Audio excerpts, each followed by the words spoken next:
Shanti, Shanti.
Everybody, open up the worship of one piece of Easwaramma and our mother Easwaramma, why we're gathered here today. Can you hear me? Okay. So we are gathered here today for our Easwaramma Day celebration. So today I just want to talk about why we celebrate and recognize Easwaramma Day. And then following this, we're going to start our competition this morning. Swami says, today people desire that only their family and children should be happy. But Easwaramma was not like that. Easwaramma had a broad mind. She wanted everyone to be happy. Even though she was not educated, she taught noble qualities to everyone. The celebration of Mother Easwaramma, the mother of Sathya Sai Baba, began on May 6, 1977. 1977, how many years ago was that? Math, 1977? 47? I teach English. Anyway, as Children's Day in commemoration of her death anniversary, Sathya Sai Baba has said innumerable times that the mother is man's first preceptor, or guru, or teacher. Mother Easwaramma is the example of an ideal mother. On May 6th, Easwaramma's life is celebrated around the world by remembering her exemplary life, performing acts of selfless service for the needy, and singing the glories of God. Okay, so that's how we celebrate Easwaramma Day. And today we begin to think about the specific topic of divine friendship. So, hopefully, we will learn an answer by the time we finish our presentation today. Originally, I was going to talk about it and answer the question, and then I decided no. Not with this spoiling the fun. So we're going to start out this morning with our Group 1 presentations and Group 2 presentations. So we have 4 judges with us here today who will be judging the competition. We'll start off with the Group 1 and 2 speeches, then we will take a break and we will go downstairs where there are the art presentations by all groups. Okay, so students got to choose. They could either have selected to submit an art piece or to present a speech. So speeches are presented live today, art pieces are presented downstairs as well. After we go and look at the art pieces, we will come back up and we will have our Group 3 and 4 speeches, which may potentially be a little bit longer. And then we'll end with budgets and arti and then our sandwich potluck downstairs. So, really quickly, I'll just go over the competition. So our 4 themes today. For Group 1, the theme is God is my friend. For Group 2, the theme is divine friendship is present in everyone. In Group 3, the theme is how do I know that God is by my side? And in Group 4, the theme is divine friendship, embodiment of Atma, and constant integrated awareness. And students are being judged on 3 specific criteria today. So we have 4 judges, Uncle Yogi say hello, Auntie Kamala, okay, and then myself, and Divya stepping in for Auntie Ruby. So Auntie Ruby was supposed to join us, she's our national education coordinator, but she couldn't make it, she's not feeling well, so Divya is going to step in as our 4th judge.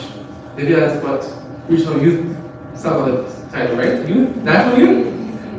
BC Youth. Okay, so we have a variety of different panelists with us today who will be judging our students on 3 criteria. Okay, so students will get a score out of 60 by the judges. This is how our criteria judging is going to work. Okay, so you're going to get marked out of 5 for creativity. Okay, so creativity is the first kind of bucket. The second bucket is analysis. So have you actually thought about the theme? And the third bucket is execution. So for a total of 15 points from each judge, a total of 60 points from the 4 judges. Okay? So, judges will be coming around, judges will be sitting at the table now for the speeches, and they'll be giving you a mark out of 15. Following the speeches, we will maybe provide some comments. We might say, oh, we like this, didn't like that. We'll say what we liked, and then we will also provide, we won't tell you the score. Okay? Sound good? Any questions from our SSC? If not, I'll encourage everyone to maybe come forward a little bit, those of you sitting in the chairs, because we want to make sure we can see our speakers nicely. We're going to start off with our first speaker. I will be calling the order from over there at the table, but our first speaker this morning is Vanchika, who's going to start us off. Okay?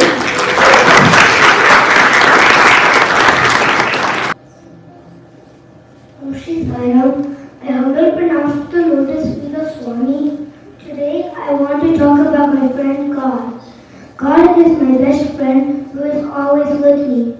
Once, Bhagwan said, God is our nearest and dearest relative and the most loving friend. He is the only one who will never leave us, just like my best friends at school. God listens to me. He understands everything I feel, even when I'm happy or sad. Swami always tells us we can talk to him anytime, anywhere, just like talking to our best friend. Whenever I'm scared, I remember the legend, why fear when I am here? It reminds me that Swami is watching me. Baba also taught us to be kind and helpful through his quote, love all, serve all. When we help someone, we are showing love to God, because God is in everyone. So being kind to someone is being like a good friend to God.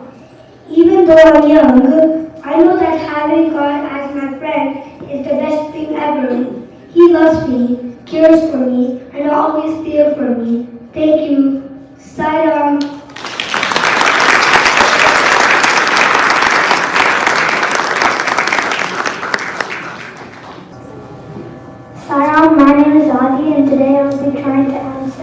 Swami is my friend. Swami is my friend because he helps me make the right choices by helping me follow the 5 human values. For example, I always think about the principle of right conduct before I speak or do anything, so that I have a good behavior and I speak the truth. Another example is when there's any fight at school, I follow the principle of love and peace and I don't get into the fight. I also try to tell my friends to follow these principles. Swami is my friend because he corrects me for my mistakes. For example, whenever I think of playing games, in my mind Swami says that is not the right thing to do, so don't do it. Another example is when someone is rude to me and I think of saying something rude back, Swami guides me saying, say something kind to him. I feel Baba is my best friend because whenever I'm not happy and I don't feel comfortable talking to anyone around me, I can always whisper my feelings and problems in his ears and I feel good and assured that he will take care of me. That makes me feel so good. These are a few of the many reasons that Swami is my friend. Sarah.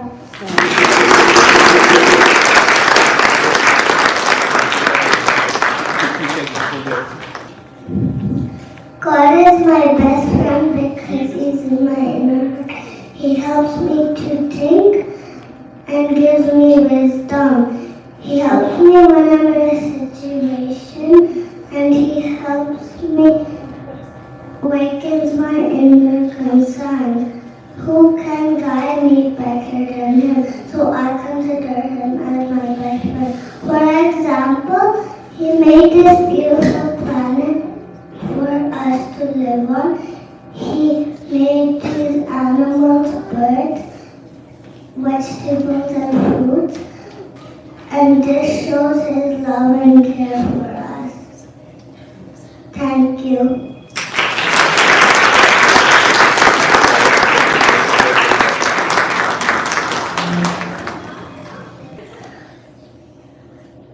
Hello everybody. Sarah, everybody.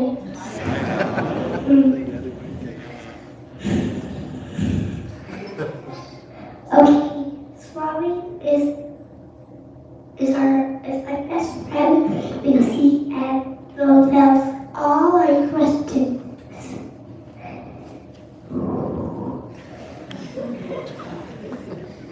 Well, I'm gonna tell you a story about Swami the 4 friends.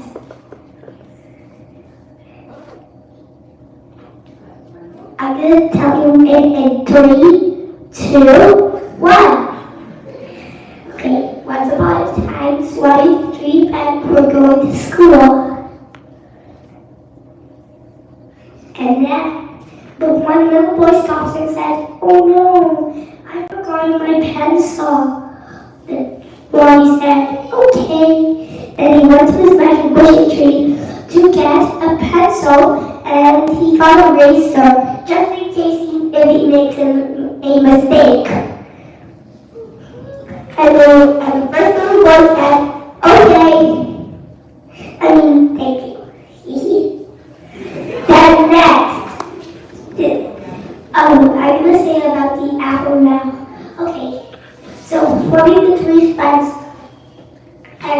were at school, where we're walking, but that little boy stopped and said, "Oh, I'm hungry."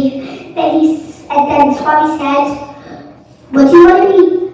The little boy said, "I want to eat an apple." And Swami said, "Okay." Then he went to his magic bushy tree to get an apple. Okay, the third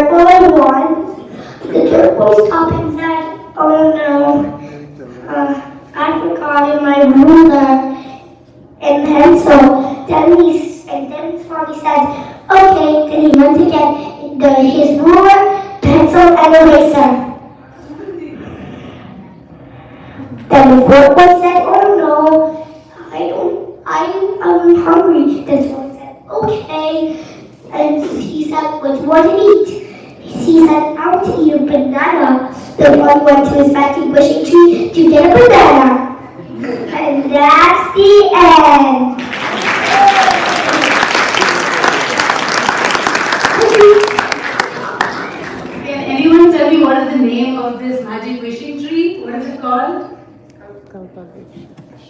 SSC, what is Swami's magic fishing tree called? Kalpavriksha. Only Mahan got the answer. Kalpavriksha.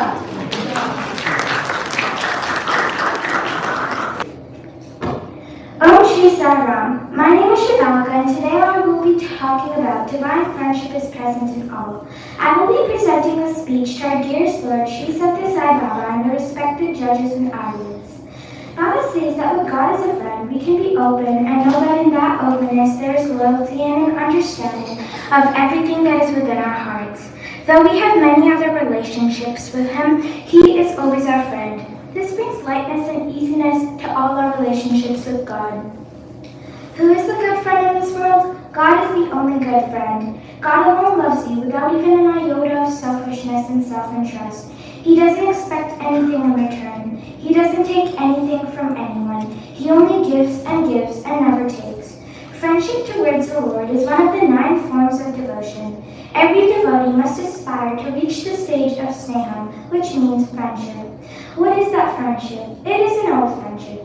Only such friendship can bring about familiarity and intimacy with the Lord. A banknote that is not acceptable to others will be accepted by the Reserve Bank.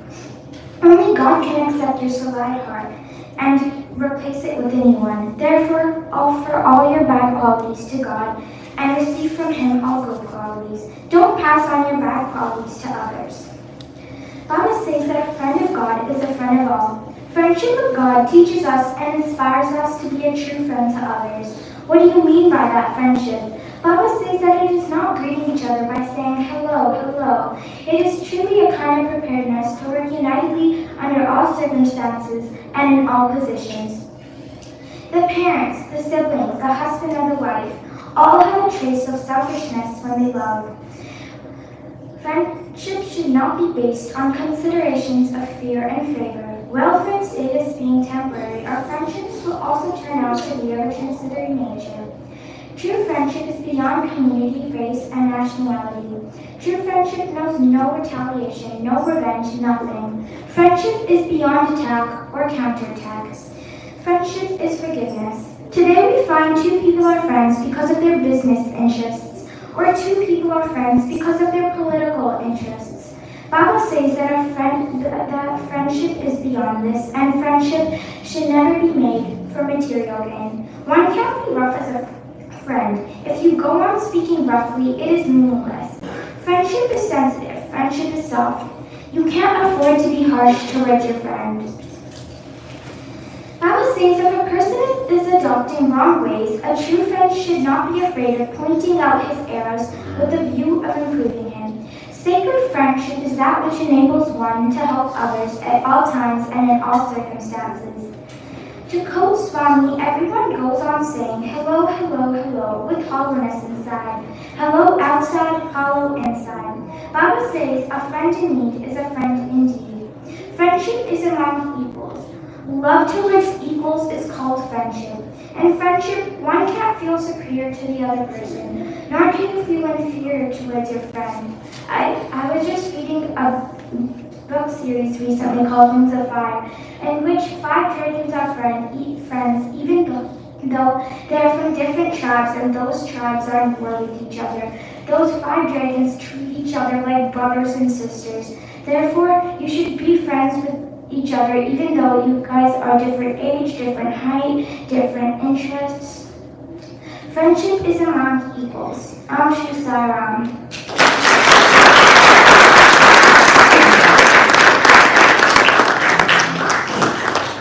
Okay, Sam, everybody. So those are our group 1 and 2 speeches. Okay, now we'll be taking a 40-minute kind of break to go look at the art pieces. Now it's 40 minutes for a reason, and that's because we have at least 20 students, around 20 students who are presenting their presentation with Easwaramma Day through art. Okay, so downstairs in the main hall, all the tables are set up, and the students will be going in a second to set themselves up downstairs at their table beside their presentation. Now, beside each presentation, there is a list of questions. Okay, there are also some questions posted on the wall, and the judges, we will also have some questions. So, adults, your job is not just to go and look and say, oh, this is nice. You have to go and ask the students the questions, right? Get them to talk and respond. So for group 1, the questions And I posted it. You can also ask your own questions. These are just the ones I made up. Who are your friends? How do you know God is your friend? How did you make your artwork? And what makes a good friend? Okay, so those are our group 1 questions to think about. Group 2, divine friendship is present in everyone. The questions are, what do you do to see God in everyone? When has it been hard for you to see God in someone? What materials did you use to create your artwork? Why is it important for people to know God is present in everyone? And what does divine friendship mean to you? In group 3, the questions for the topic of how do I know that God is by my side is, how do you know God is by your side? What are Swami's calling cards? How do you communicate with God? Do you keep good company in your life? How do you define good company? Who is someone who always kept God by their side? When is it important to remember God is on your side? How does your artwork answer this question, and what are the key elements of divine friendship? And then we get to group 4, where the topics are the most complex. So divine friendship, embodiment of Atma, and constant integrated awareness. Now, if you have any pondering spiritual questions, you want to go stump a 17-year-old, this is your chance to go do that. Okay? So those questions are, what is Atma? What is CIA? What are the key elements of divine friendship? Who are some devotees who have discussed their friendship with Swami? How do you know that Atma is in everyone? When have you needed divine friendship? What role does this constant integrated awareness have in our daily life? And what would the world look like if everyone had a shared understanding of Atma? Okay, so these are some of our questions. So adults and children who just presented their speeches, please circulate around, ask the questions to the presenters. And those of you who are presenting your artwork, you'll stand beside your artwork and you'll have to answer these questions and show off what you made. Okay? Sound good? So we will all head out now. At 11:20, G3 is going to be coming around and making the announcement to come back upstairs. Okay, so 11:20, in 40 minutes we're going to start to come up, or in 38 minutes. And then at 11:25, we'll be back upstairs for the group 3-4 speeches. Okay? Sound good? Judges, we will go together as a group of 4. Okay, so if you have artwork now, please stand up.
I'm Maya, and I know that God is by my side as I can feel God in my heart.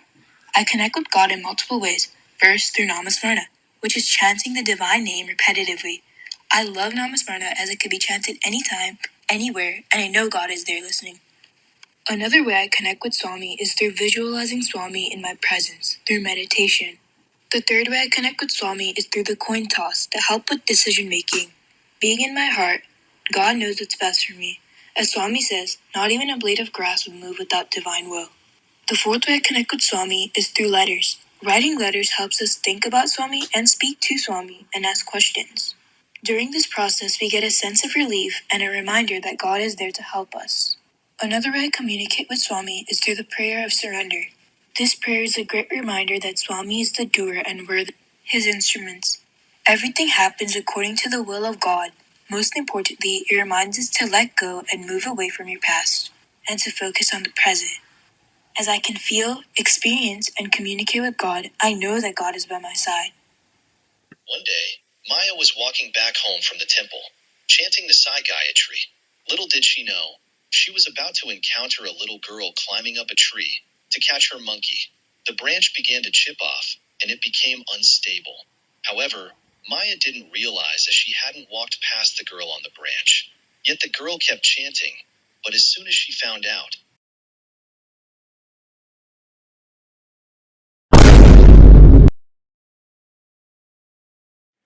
Maya turned immediately and found a traumatized little girl.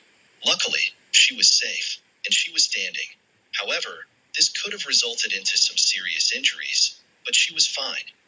Wow, are you a superhero? What were you saying as you were walking? Haha, simply I'm not a superhero. Glad you asked what I was chanting. I was doing Namasmarta. It helps me connect with God. What are some other ways I could communicate with God? And how do I know that God is by my side? Communicate with God through Namasmarta, which is repetition, visualization, which is meditation, the coin toss, which is decision making, writing a letter for a sense of relief. You could also have a connection with God through the prayer of surrender to leave everything on God/Swami. Due to this, we'll begin to see everything and everyone, and our perspective of the world will change. Additionally, Swami is in everyone's heart.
All right, Sam, everybody, welcome back. Look at that, 1 minute behind schedule. Okay, so first of all, I think we need to give a big round of applause to all the artists.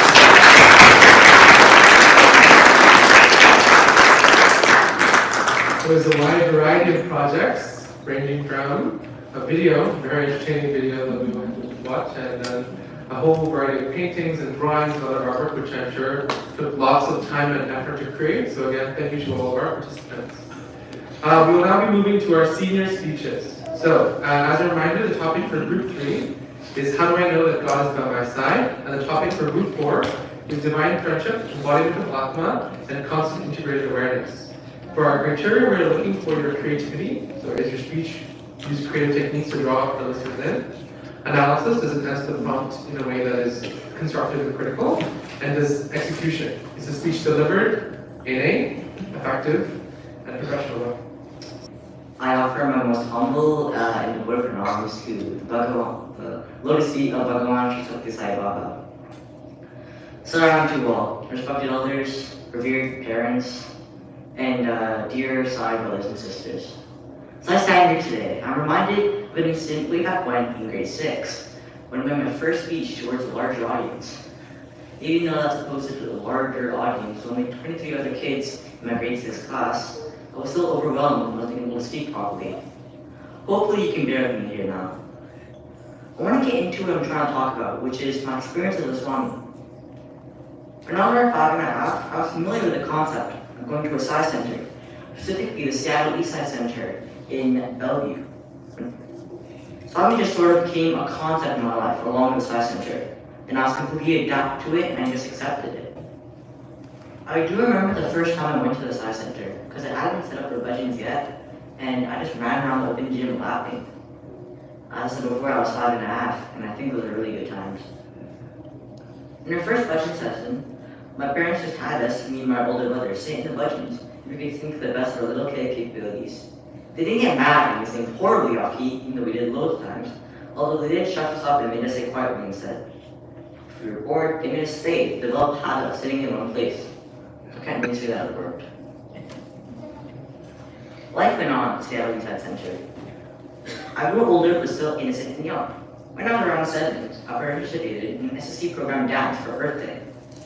And a giant picture of Swami was added over the proceedings. You see, Swami was always there at the center, and to me, the presence of his watchful picture made me feel warm at heart and safe. Fast forward to the 3rd grade. I was a bright young student at Easwaramma Elementary in Bothell, which is a subset of Everett. 3rd grade was when I had my first group of friends, real friends, thick and thin. During recess, I remember my friend Aksha had brought his older sister to volleyball school without her permission, and we had the idea of making up a fun little game with it. Our school had a ginormous field, and our game was that someone, in this case Aksha, would boot the volleyball, soccer style, and then have to race to go fetch it. Eventually the volleyball got ruined because you're not supposed to kick volleyballs, but we didn't really care. We called the game arrow ball. One day, Aksha had to stay inside because he got in trouble, so he gave me and my friend Zillan the ball, and trusting we would keep it safe. Do you think we did? No, we didn't. Keep in mind that near our school, the grand playground, there's a tall fence about 6 feet in height that separated the playground from eventually the parking lot and then the road. Okay, remember that. You see, any kind of ball was only allowed in the field, so the supervisors had to keep on coming up and scolding for playing with it on the playground. But Zillan and I thought that was funny, and ignoring them, we drifted closer and closer to the fence. I don't know to this day which one of us bumped it, but the volleyball, which we called an arrow ball, flew high in the sky over the fence and landed in the parking lot, rolling out to the road. The two of us could only watch in horror. We didn't call any supervisors for obvious reasons. Aksha's gonna kill us, said Zillan. I silently watched as the ball started rolling down the empty road. Praying saw me, although I barely was aware that I was at the time. The road suddenly wasn't empty anymore. There was now an old Chinese gentleman ambling down the sidewalk. We frantically waved to get his attention and pointed at the ball. I'm guessing he was around 80, but he beautifully ran and picked it up and started tottering towards the school fence. Finally, he reached it and heaved the ball over. It bounced over to our side, and me and Zillan rushed to retrieve it. We ran back to thinking having retrieved the ball, but he vanished, leaving only a handkerchief, which is a little pocket tissue, behind. The color of that tissue? Orange. Not gonna have your hands. What's the color of Swami's robe?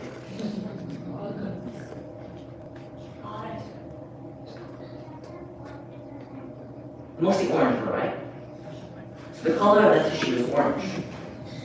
My friend Zillan, he's not a cyborg, he's like, so he was just confused and he didn't really care. At least we got the ball back, he said. I was able to connect the orange and then disappearing my mind to something supernatural. Swami.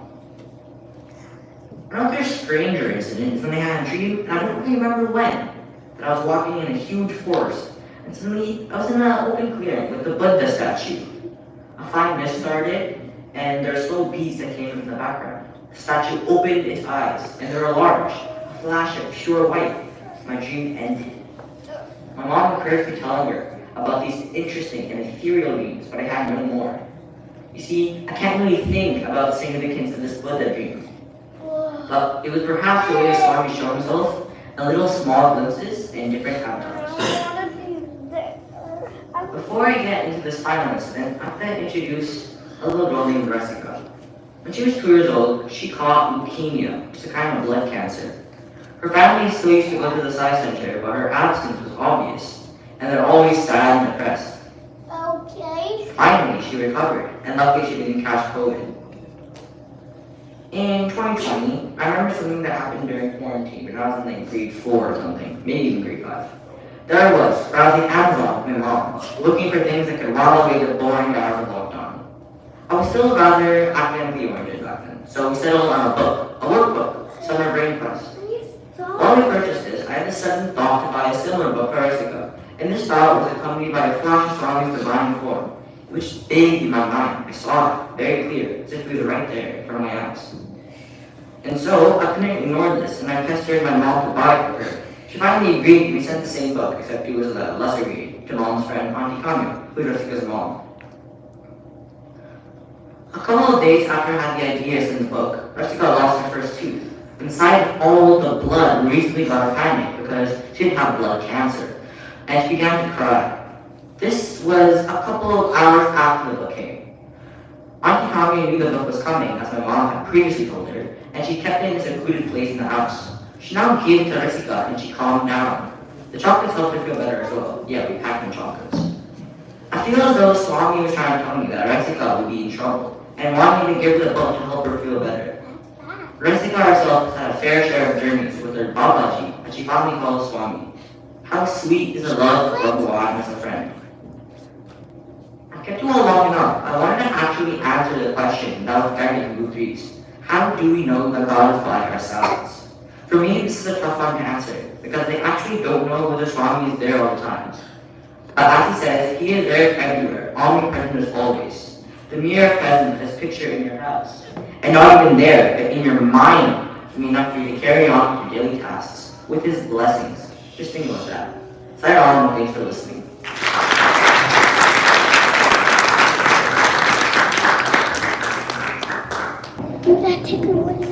Om Shri Sai Ram, everyone. My name is Dylan, and I'm here for my speech about how do I know Satya Sai Baba is by my side. Sai Baba once said, "I'm always with you, guiding you, protecting you, and loving you unconditionally." I find a lot of comfort in these words in a world filled with uncertainties. Having the belief that a divine presence watches over me gives me strength and courage to face any challenges that comes my way. Satya Sai Baba's teachings stay deeply with me.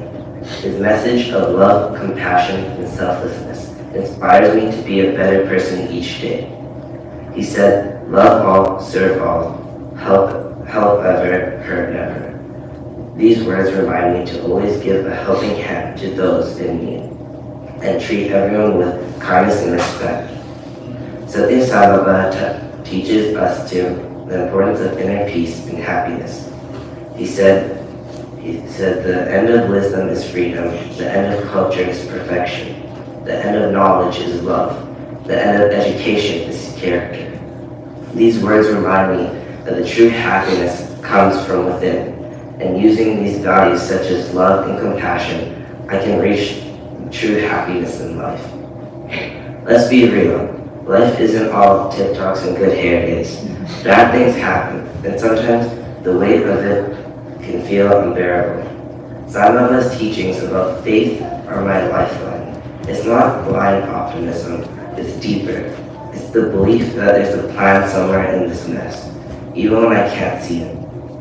That trust has gotten me through some tough times, either by finding hidden strength or because suddenly, unexpectedly, things just start to shift.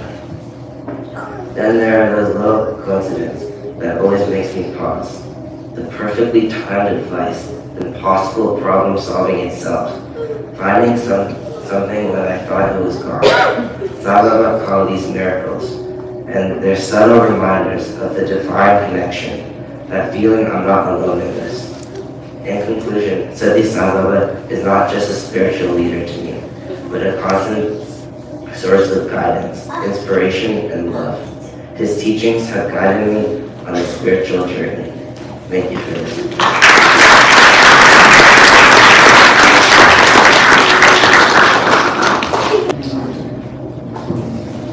Hello everyone, my name is Orion, and today I'm going to be talking about one of Sai Baba's wise teachings, especially in the idea of divine friendship. According to Sai Baba, friendship goes beyond normal connections. It takes us to a higher level where our bonds aren't just earthly, but have a spiritual aspect. A true friend like Sai Baba himself supports us on a spiritual journey with love. For Sai Baba, real friendship isn't limited by worldly things. It's built on sincerity, trust, and putting others before ourselves. Just like Sai Baba helped everyone without discrimination, we should aim to do the same in our friendships. In divine friendship, there is no jealousy or selflessness. Only understanding and commitment to help each other grow spiritually. Like Sai Baba treated everyone equally, we should see the goodness in everyone and offer friendship to all. True friends like treasures guide us through tough times and celebrate with us in the good times. They reflect Sai Baba's love and walk with us on the path to self-discovery. Let's learn from Sai Baba's teaching and spread love, unity through our friendships, just like he did. Thank you.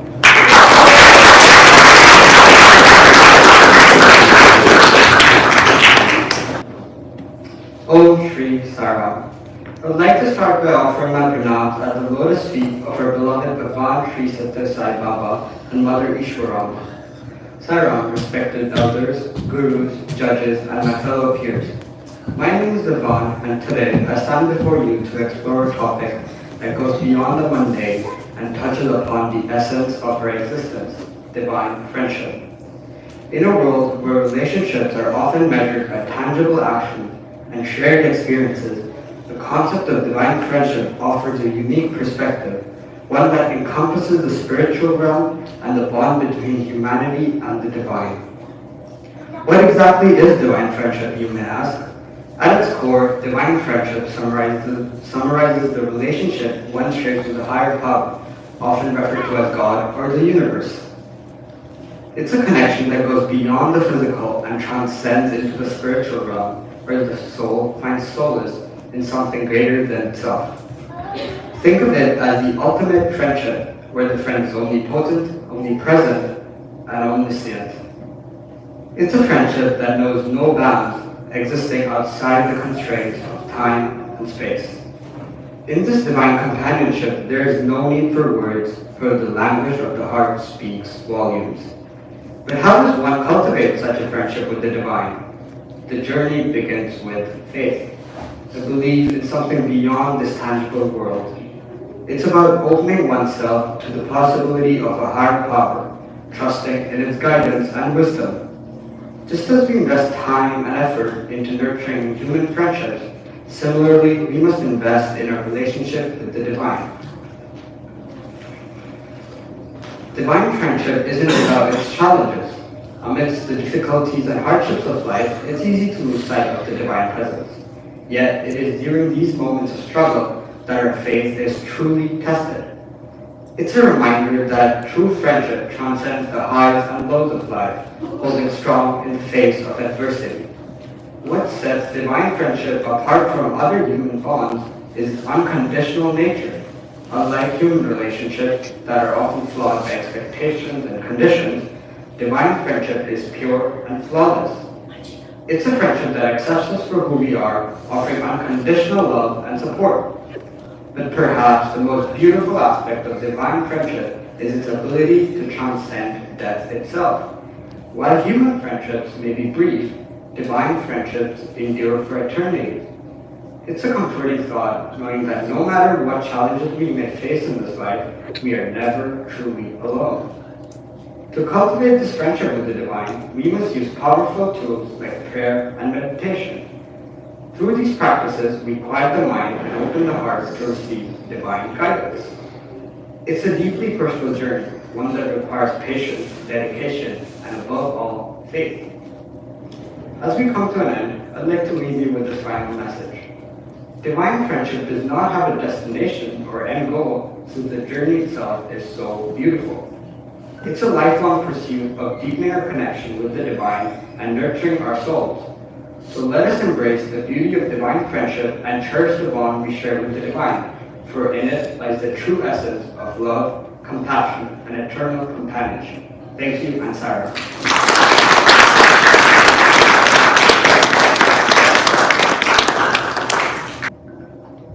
I'd like to offer my most humble pranams at lotus feet of Bhagavan Sri Sai Baba.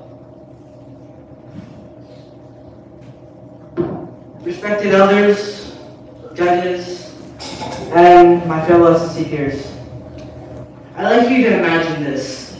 You made a mistake, a big one. The weight of your actions presses down on you and you feel lost. Who do you turn to?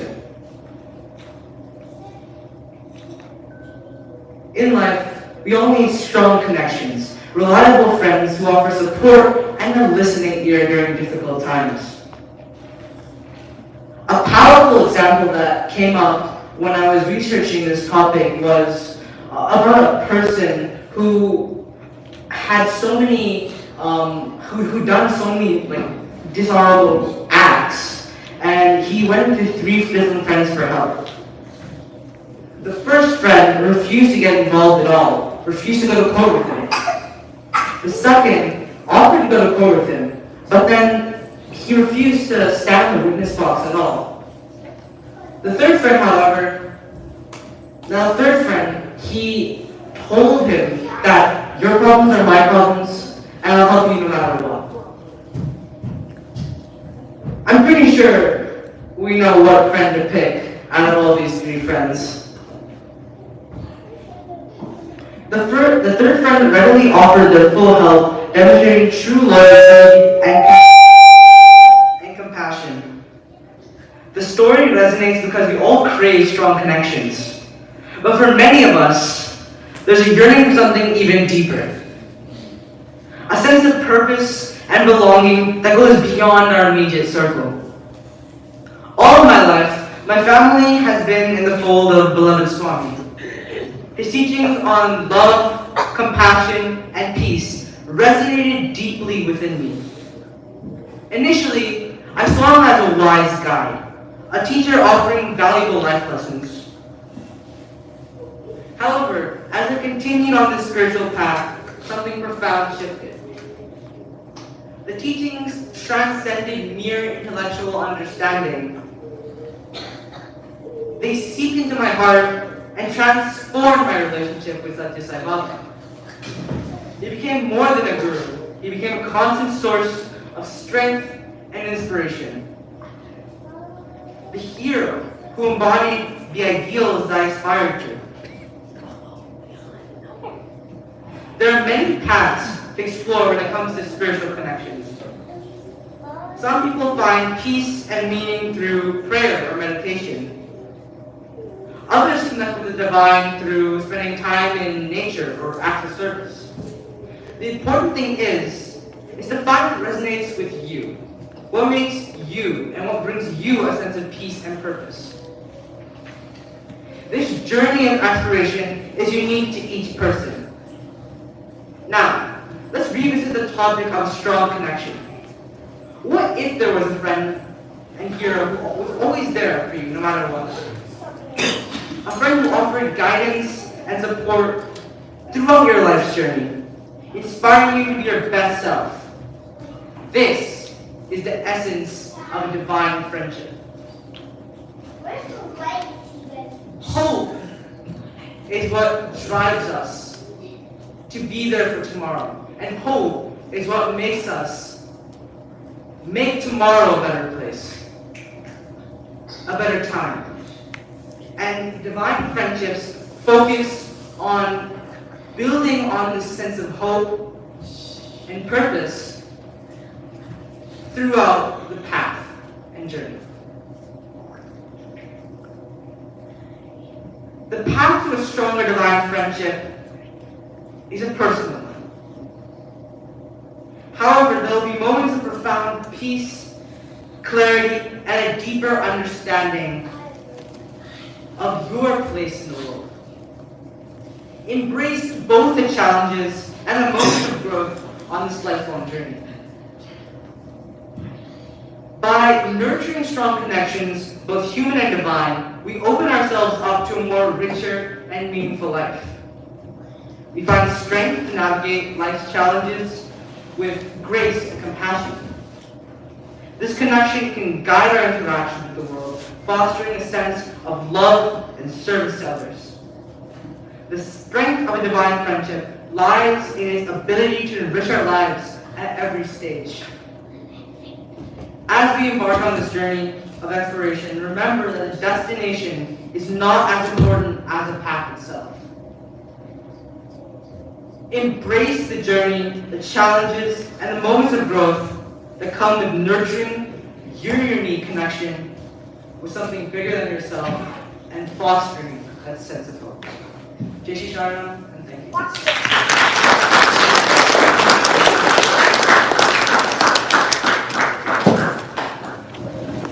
Saram everyone. My the embodiment of Atma. Before I start, can anyone tell me what embodiment of Atma means? Embodiment of the soul. Good.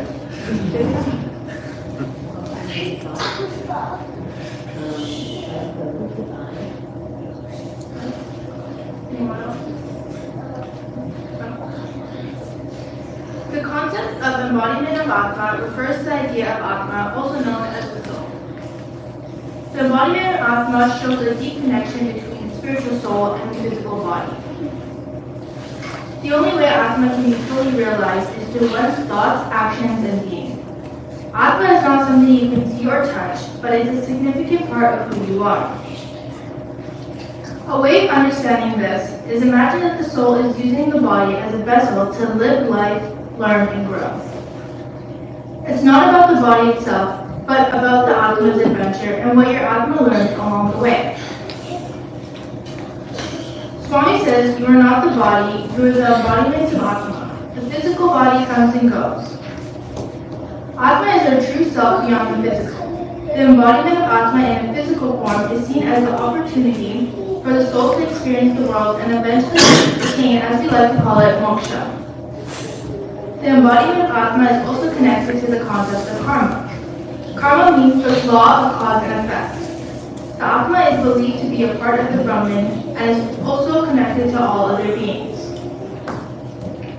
Swami says, for Atma there is no time and there is no form. It is beyond time and form. The process of embodiment allows the Atma to experience different forms in existence. Some ways to deepen your understanding of Atma and its embodiment is through meditation and yoga. Having a deeper understanding of your Atma is not just through meditation and yoga, but can be anything that relaxes your mind. So, for example, listening to music or going for nature walks. So, what are some things you guys do that relaxes your mind?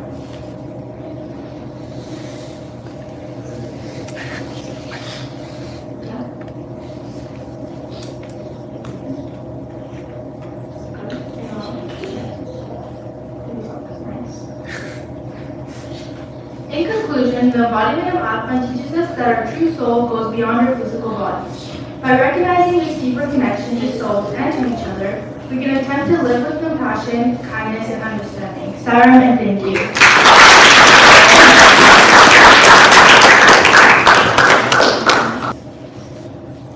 Sairam, before I begin, I would like to offer my pranams to the Divine Lotus Feet of Bhagavan Sri Satya Sai Baba. What is constant integrated awareness? Constant integrated awareness is an inherent and enduring essence that resides within you at all times and under any conditions. This constant integrated awareness exists throughout the entire body. You are the embodiment of constant integrated awareness. This isn't worldly knowledge. This isn't something you can learn through attachment to this world. A suitable understanding is within you. It is not something acquired after birth. It has been with you since birth. Many of us have forgotten the facts as we age due to fear of falling to society, resulting in delusion and attachment to material things. In this world, everything's an illusion. Nothing is eternal. The goal is to maintain this eternal Atmic principle while you do your task throughout your life. Why can't humans recognize that all encompassing divinity in time? The fundamental essence that permeates every cell of the body is divine.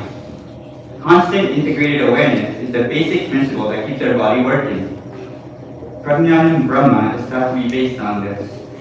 The same idea is expressed in another principle, I am Atma Brahma, which could actually be read as I am Atma and Brahma. The third choice is Tat Tvam Asi. Tat represents the outside world, so everything around us, and Tvam means the inherent divine nature, so everything inside, such as feelings and emotions.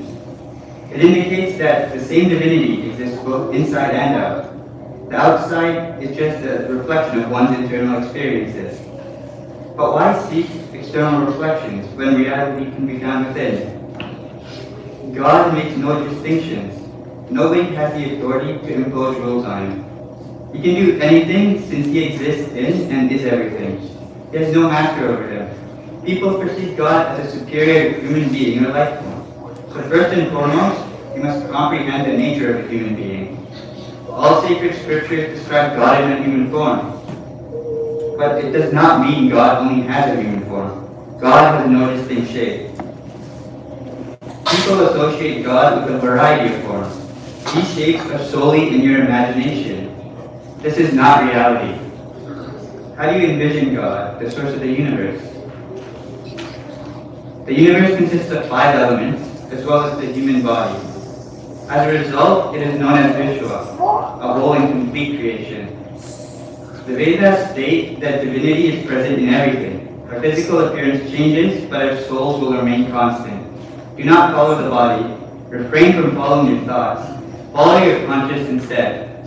Conscious itself is the Atma, and the divine soul is part of constant integrated awareness. So how do I achieve divinity? Nurturing a strong faith can help one embark on the journey of attaining divinity. This faith should be in oneself, which is the foundation of self-confidence. With self-confidence comes self-satisfaction and a state of contentment that paves the way for self-sacrifice. It is through this self-sacrifice that one can genuinely understand and attain self-realization. This journey is personally unique to each person, and it's this uniqueness that makes it so empowering and motivating. For example, some of us join in during bhajan or something seva, where we are all different from others. We've talked a lot about human beings, but who is a human being?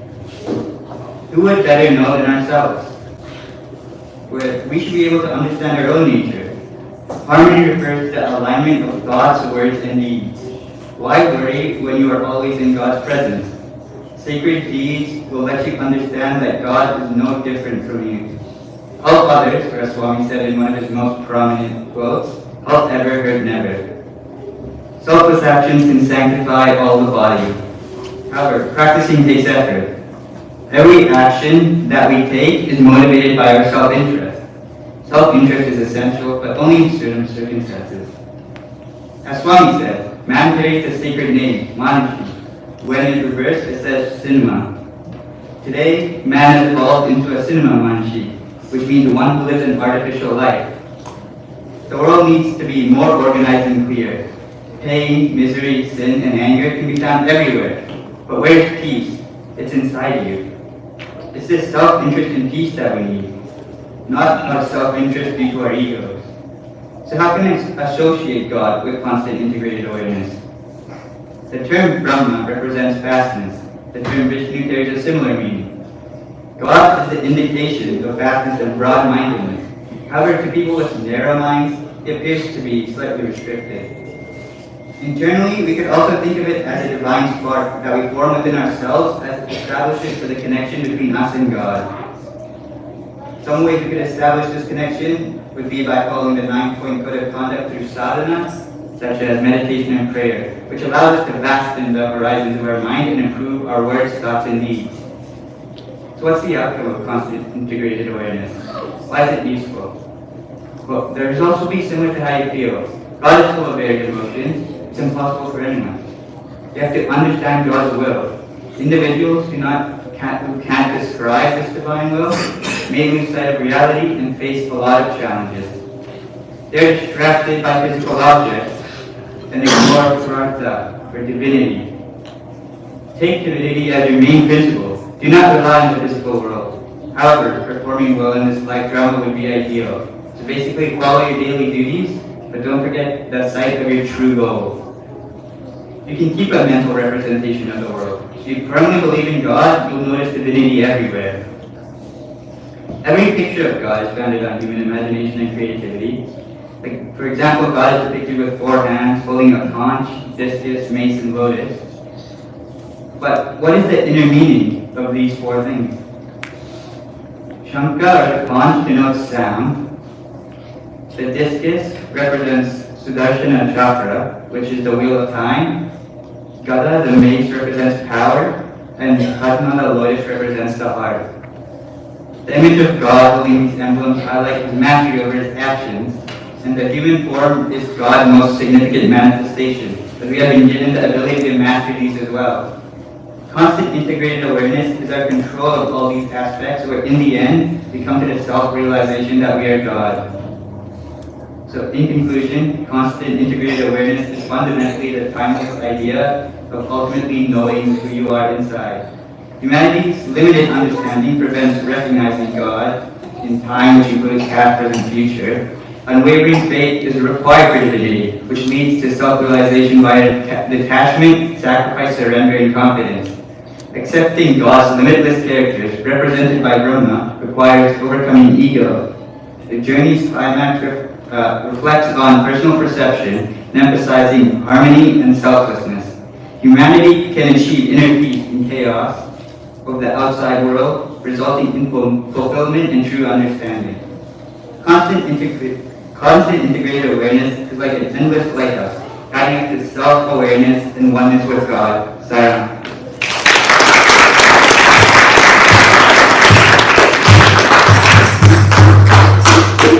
So at this point in time now, we are done all of our speeches and art, so thank you.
Sorry, everybody.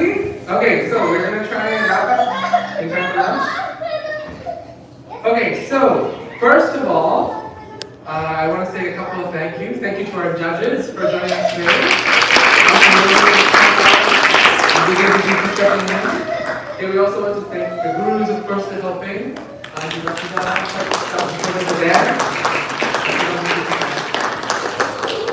We also have to thank, today our budgets were not done by our SSC students, but our SSC alumni. So all of the students graduated. Although my mother told me that we actually have somebody else. Auntie Vishnu, when did you graduate SSC? Long time. Very long time. Yeah, so I did get all the alumni, but I got the last 5-6 years. Okay, so before we begin, I'm going to ask Auntie Renu and Auntie Trina and Auntie Kitka to go get some goodies, some surprises. I'm going to announce the winners now, but before we do that, I want to review a topic from Group 3, which is the ego. So, who can tell me, Ahamkara, Group 3, what does the ego give birth to? Two things, Mommy says. The ego gives birth to two things.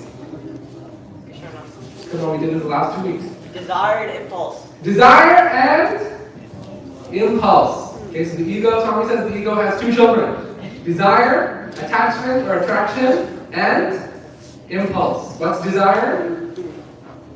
I want a title, I want to win. I must win, I must be the best. Okay, and impulse is what? But why did Yeah, right? Reacting quickly as opposed to being proactive, reacting on impulse. Okay, so all of us today have done a very good job, and we all should be very proud of the dedication and the offering that we've given to Swami. Okay? Okay. This also goes for the parents too. I know that right now my class, all the classes at my high school, we're competing in a big competition, and I have a lot of, oh, my class is the best class, so we have to win. My children have to be the top. So I can sympathize with some of the mentalities, maybe. So, I will announce the winners now. They're very close. Okay, I'm going to announce all 4 of the winners, and then what we're going to do is we're going to have each group come up one by one. Auntie Renu, on the stage. So let's come down beside each other. Okay? So, Auntie Renu has organized prizes and goodie bags for all the students who participated.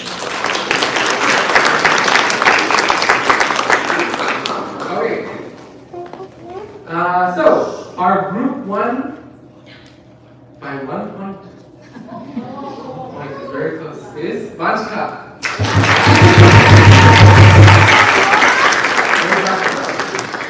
Vanchka? Not very much, Vanchka. Okay, and then for group 2, by 2.5 points. So what? Very close to Nikhil.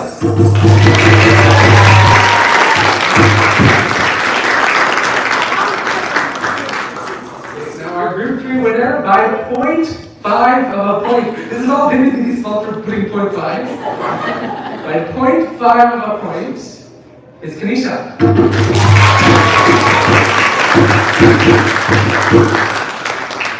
Okay, and our last one is Kritika. We're gonna ask now all our groups to come up. Do you want to stage or on the ground? Okay, on the ground. So we're gonna start with group 1. So can we have all the group 1s? Do you want you to come up here? All group 1.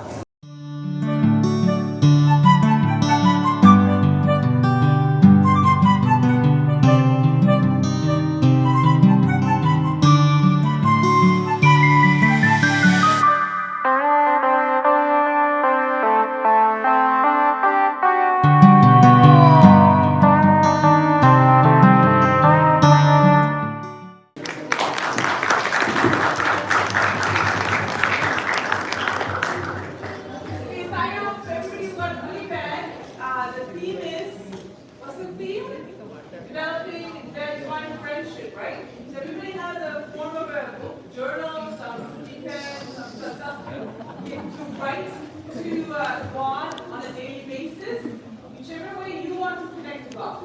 Okay? So you can write poetry down. We talk about journaling and talking to God. So that is why we gave you a journal and some writing utensils. There's also a high shoe in there, but it's for the high C. Okay, we're going to connect to the high C. And Smarties, for those of you that are good critical, you know how to make smart choices. Smart goals.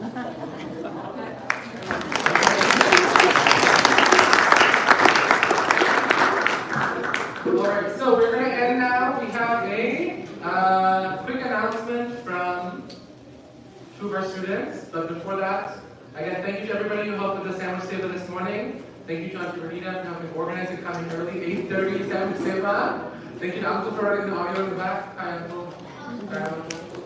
And thank you to everybody who came and supported. So, announcement from Shvelka and Nikhil, and then we are going to break for Ramadan and fusion sandwich buffet.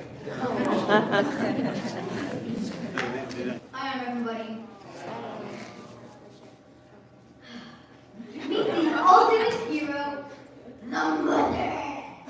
With the power of multitasking, she can cook dinner, help with homework, and referee sibling fights all at once.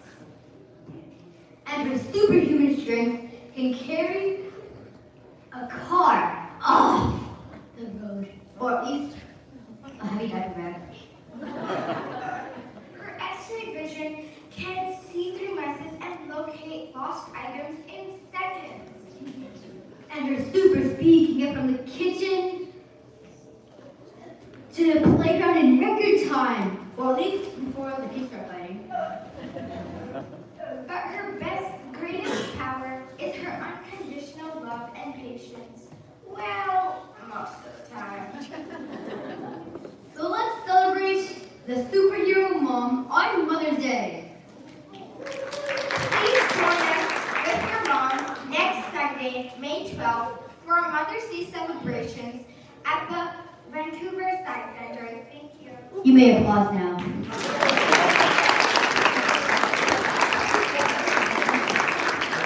We're gonna have a Brahmarpanam and then pop back downstairs. Okay. Before Brahmarpanam, we have a special birthday in May, which is Himisha's birthday. And we have an extra special birthday coming up in 2 days of Mr. Kishore. So let's sing him a happy birthday. Happy birthday to you. Happy birthday, dear Himisha. Happy birthday to you. Now we can do Brahmarpanam.